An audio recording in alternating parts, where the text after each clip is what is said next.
Saludos, Dios te bendiga grandemente. Mi nombre es Melody y bienvenidos a un episodio más de Dolce de Set Podcast.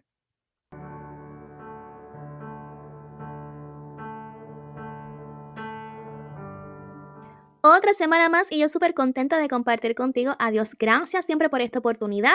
Hoy vamos a dar continuación al tema de la semana pasada, donde estábamos hablando sobre que los estándares son más altos. Y sí, porque comenzamos a dar como una discusión sobre los capítulos 5 al 7 de Mateo, donde se resume el sermón del monte, se le llama así, el sermón del monte. Y es Jesús explicando cómo debe ser la conducta, el carácter de un ciudadano del reino de los cielos y cuán importante para Dios es la intención del corazón, los motivos que nos mueven a hacer las cosas. Así que nos quedamos en el punto 6 en el episodio anterior, hoy proseguimos con el 7. Jesús interpreta la ley del amor hacia el prójimo. La ley de Moisés mandaba amar al prójimo. Lo vemos en Levítico 19:18. Sin embargo, los maestros con el paso del tiempo fueron añadiendo cosas que estaban equivocadas. A eso le añadieron que también deben aborrecer al enemigo. Jesús nos recuerda la manera en que Dios se refiere a esto, ¿no? Todas las personas son nuestro prójimo, incluso nuestros enemigos. Para cumplir con esta ley, debemos amar, obedecer, orar, ayudar a todos, incluyendo a aquellos que son nuestros enemigos. Al hacer esto, estamos imitando a Dios, quien, mire, hace llover sobre justos e injustos, sobre buenos y malos. Amar al que nos ama lo hace cualquiera, pero amar a nuestros enemigos, al que no conocemos, al extraño, nos diferencia del resto. Si quieres saber más sobre el amor de Dios y cómo se vive el amor de Dios, te invito a que veas los episodios 9, 10, 11 y 12. Jesús nos muestra que la ley siempre ha apuntado y sigue apuntando a la perfección de Dios.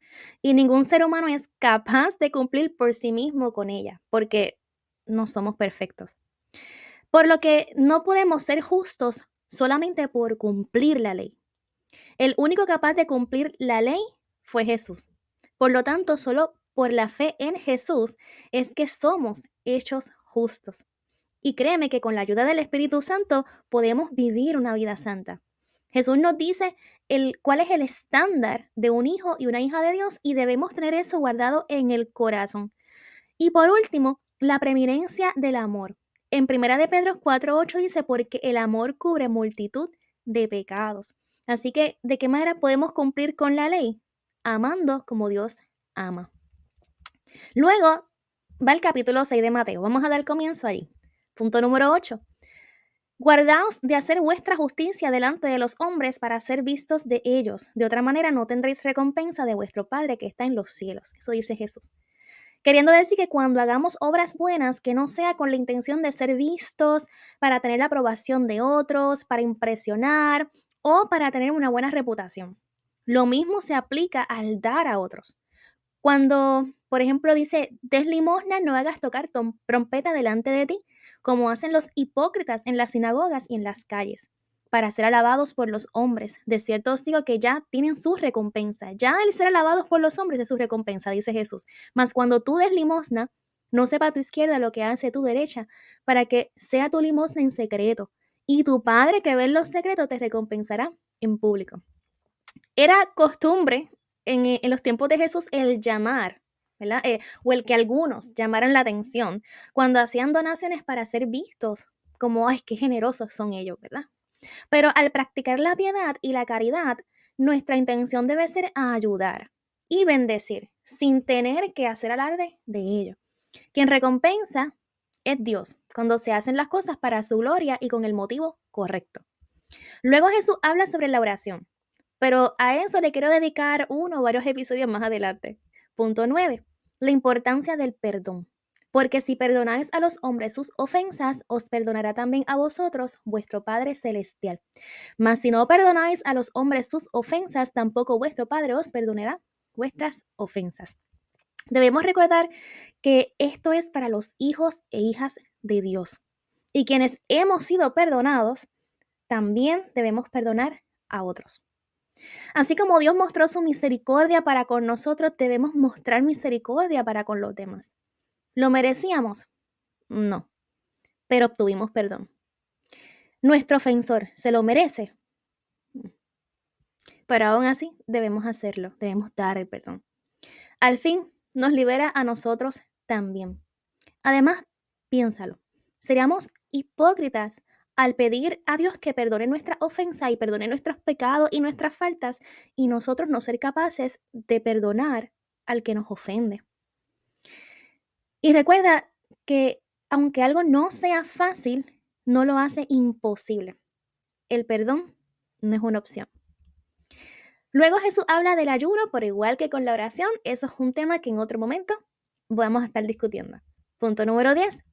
Advertencia contra la codicia. No os hagáis tesoros en la tierra donde la polilla y el orín corrompen, y donde ladrones minan y hurtan, sino haceos tesoros en el cielo, donde ni la polilla ni el orín corrompen, y donde ladrones no minan ni hurtan, porque donde esté vuestro tesoro, allí estará también vuestro corazón. Los tesoros terrenales, las cosas materiales son temporales. Algunas son más necesarias que otras, pero al final se acaban, se pierden, se dañan y el acumularlas nos podrá dar placer momentáneo, pero la realidad es que luego nos va a dejar vacíos. ¿Son malos los tesoros terrenales? No. No si nuestro corazón no está puesto en ellos y los usamos para ayudar al que esté en necesidad, ¿verdad? No es como para acumularlo. Ahora, lo que realmente importa es acumular tesoros celestiales, pues estos son eternos, no se dañan y están seguros en Cristo Jesús. El peligro de la codicia es que nos hace egoístas, nos lleva a la idolatría. Por consiguiente, Jesús menciona que no se puede servir a dos señores. ¿Por qué la idolatría? Porque cuando codiciamos bienes materiales o el dinero, nos obsesionamos con ello, con obtener más, con acumularlo, tenerlo para nosotros. Entonces, pues Jesús dice, mira, no se puede servir a dos señores. Es necesario preguntarse, ¿dónde está mi corazón? ¿Hacia quién o qué está mi lealtad? ¿Uso mis recursos para ganar tesoros celestiales siendo generoso y movido por amor o uso mis recursos para mi beneficio y acumular tesoros terrenales? Y claro, no todos podemos dar dinero en todo momento, pero sí se puede ser generosos con alimentos, vestidos, algunas frisas, ¿verdad? En épocas de frío, etcétera. Y claro, con servicio. Luego, continúa el capítulo que mejor es buscar el reino de Dios y su justicia y todas las demás cosas serán añadidas. En otras palabras, yo busco el bienestar de mi prójimo con los recursos que tengo disponibles, que están a mi alcance, y Dios se encarga de los míos, de mis necesidades. Mateo 7. En los capítulos 5 y 6, Jesús trata con temas relacionados a la vida espiritual interna, interior, ¿no? La generosidad, oración, ayuno, el afán a las cosas materiales como acabamos de ver, eh, las intenciones del corazón al hacer actos de caridad, de bondad. En el capítulo 7, Jesús da un giro tocando temas relacionados a cómo nuestros pensamientos pueden influir también en el trato hacia otros, cómo la manera en que pensamos influye mucho también en cómo tratamos a los demás. Número 11. Discernimiento del juzgar. No juzguéis para que no seáis juzgados, porque con el juicio con que juzgáis seréis juzgados y con la medida con que medís os será medido. Es interesante porque el ser humano pudiera pensar que al juzgar más a otros se hace a sí mismo más justo, ¿no? Pudieran creer que exponiendo el mal en otro se hace más justo él. Y Jesús desaprueba completamente esto. Recuerden que aquí lo que importa es el motivo, por qué se hacen las cosas, la intención del corazón. Porque de la misma manera que juzgamos, seremos juzgados nosotros también. Sin embargo, también resulta muy interesante que muchos usan este versículo como una carta abierta para hacer cualquier cosa y justificar lo que hacen con, no puedes juzgarme. Una cosa es amar sin condición y otra cosa es aprobar cualquier cosa, aprobarlo todo. Son cosas diferentes. Ciertamente debe haber una evaluación, una examinación, debe haber un juicio sobre nuestros actos y los de los demás. Juzgamos de manera equivocada cuando solo hablamos de las faltas del otro. Siempre estamos echando en cara lo mal que hace las cosas la otra persona. Cuando lo hacemos pensando lo peor de los demás.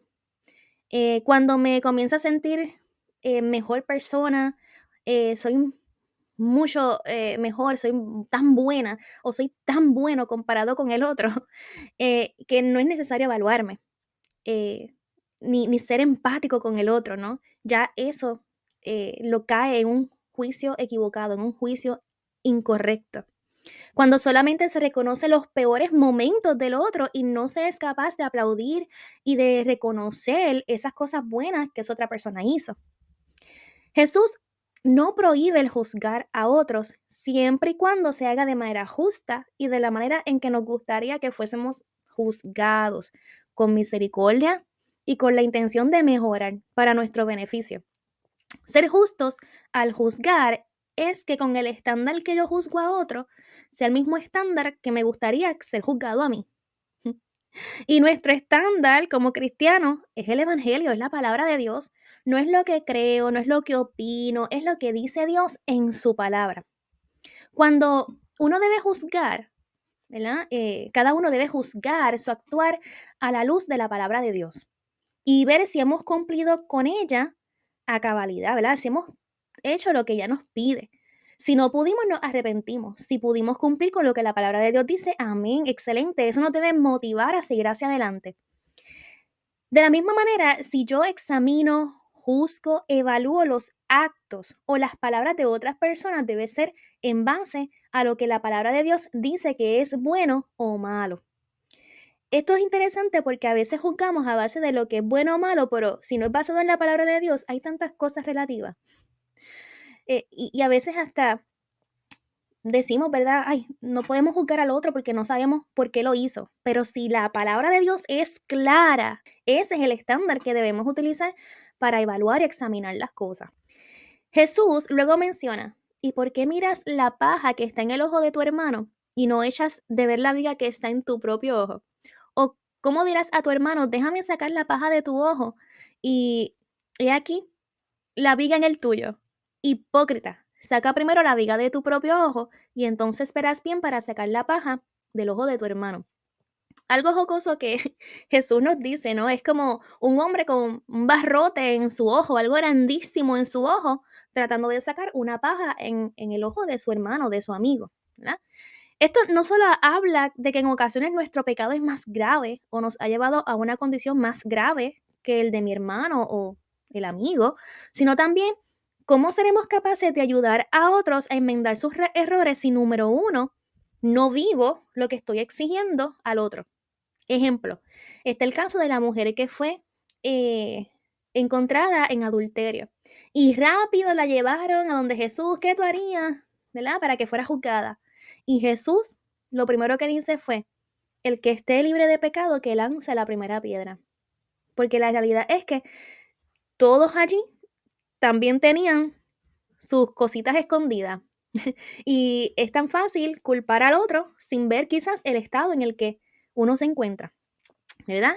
Número dos, es difícil poder ayudar a otros a enmendar sus errores si no soy capaz de ver bien. Por lo tanto, no puedo quitar algo tan pequeño del ojo de la otra persona. 3, implica el quejarnos de las cosas pequeñas en otros y no de las grandes que están en nosotros mismos. Jesús llama eso hipócritas. Ejemplo, David y el profeta Natán, acerca de, ¿verdad? Natán le cuenta esta historia acerca de un hombre que injustamente se robó y mató la oveja de otro hombre. Y David rápido hizo un juicio y condenó a ese hombre. Ese hombre hay que... Y, y Natán le dice, bueno, ese hombre eres tú. Tú hiciste eso, ¿verdad? Con Bexabé, su esposo. Y eso es otra historia. Pero David llega a esas conclusiones porque estaba ciego. No vio, no veía su propio pecado, el cual era mucho más grande, ¿no? 12. Aunque hay que ser cuidadoso con las críticas hacia nosotros como hacia los demás, también debemos tener discernimiento, debemos compartir el Evangelio con otros y corregir en amor en base de la palabra de Dios, como había mencionado, pero si alguien desprecia, no debemos insistir. Más bien hay que seguir compartiendo este tesoro con otros y más con aquellos que están interesados en recibir el mismo. Para concluir el sermón del monte, Jesús añade, así que todas las cosas que queráis que los hombres hagan con vosotros, así también haced vosotros con ellos, porque esta es la ley y los profetas. Seguramente hemos escuchado e incluso hemos dicho, no hagas a otros lo que no quieres que te hagan a ti. Pero Jesús lo dice al revés, en positivo. Todas las cosas que quieres que otros te hagan a ti, hazlas a los demás. Lo que se conoce como la regla de oro. El anterior nos lleva a hacer nada. Jesús nos dice sirve, pero sirve de la manera en que tú quieres que sea servido. Y claro, hay que recordar que uno sirve sin esperar nada a cambio, pero siempre haciéndolo de la manera en que uno desearía también ser tratado, ser servido. En el tiempo de Jesús, los líderes religiosos ponían la ley o su interpretación de la ley por encima de la verdadera interpretación de la ley que Jesús nos da. Ellos preferían guardar un día o guardar una ley antes que ayudar al necesitado, antes que salvar una vida, antes de mostrar compasión y misericordia. Y Jesús nos dice que cumplir la ley es mostrar amor, compasión y misericordia con mi prójimo. Continúa Jesús exhortando que entremos por la puerta estrecha, no todos los caminos son buenos, pero el que lleva a la vida eterna es el que nos resulta difícil, donde hay persecuciones, donde nos cuesta, que hay que sacrificarnos para honrar a Dios. Debemos velar por aquellos que enseñan que el camino a seguir es el cómodo, el amplio, el de todo está bien, todo es amor y gracia, porque están arrastrando a la perdición. Y no se les verá bien la costura, al menos no inicialmente. Vendrán disfrazados de buenos profetas, de buenos maestros, de enviados y de llamados de Dios. Pero Dios dice que por sus frutos los conoceréis.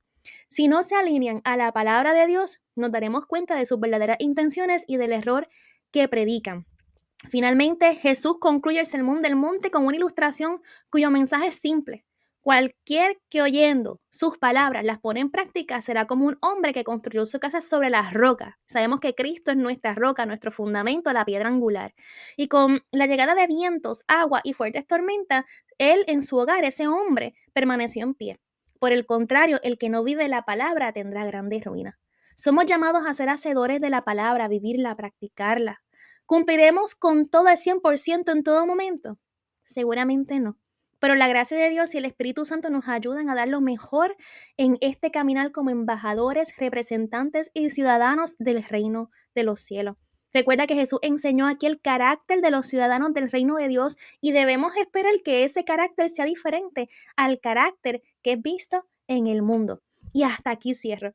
Dios te bendiga grandemente. Espero que esto haya sido de gran bendición para ti. Si así ha sido, por favor, dame un like y ayúdame a compartirlo con otras personas. Sigamos creciendo, profundizando, aprendiendo en el Señor y será hasta la próxima.